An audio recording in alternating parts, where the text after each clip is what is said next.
प्रतिष्ठानको यता गेट यो चाहिँ हेर्नुहोस् मेन इमर्जेन्सी साइडको ठुलो बिल्डिङ हो।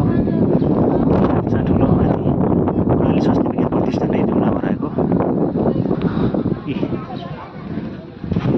एकदम राम्रो छ नि। यताको बिल्डिङ हेर्नुहोस् हैन, यो प्रतिष्ठानको चाहिँ स्टाफहरू चढ्ने गाडीहरू बसहरू उताको Karnali academy of health science academic block Jumla भनेर लेखेको त्यो चाहिँ दामी छ। यहाँ चाहिँ ओपिडीहरूको चाहिँ चेकअप हुने ठाउँ हो यो हैन।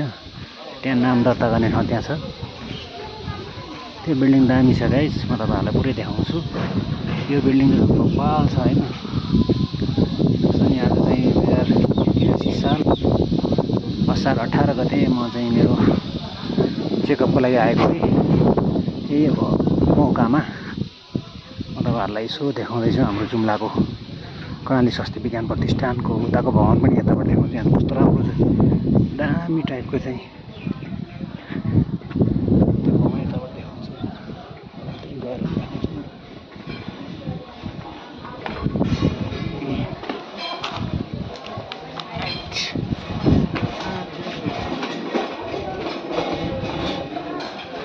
बिलको बोर्ड कस्तो दामी छ। यहाँ चाहिँ नाम लेखाउने, बिल काट्ने ठाउँ हो।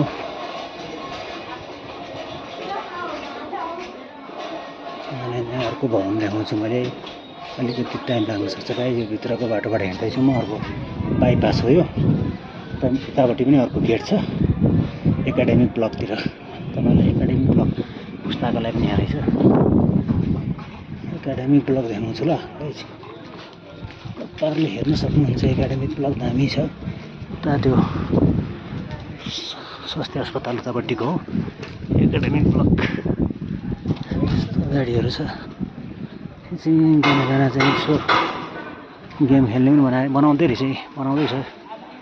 त्यो एकाडेमिक ब्लक देख्नुभयो तपाईँहरूले, यस्तो दामी छ नि कर्णाली स्वास्थ्य विज्ञान प्रतिष्ठान। पहिला यहीँ थियो मेन हस्पिटल चाहिँ, पुरानो जिल्ला हस्पिटल। अहिले त्यहाँ उता छ, त्यो हस्पिटल छ। यस्तो छ है गाइस, धन्यवाद।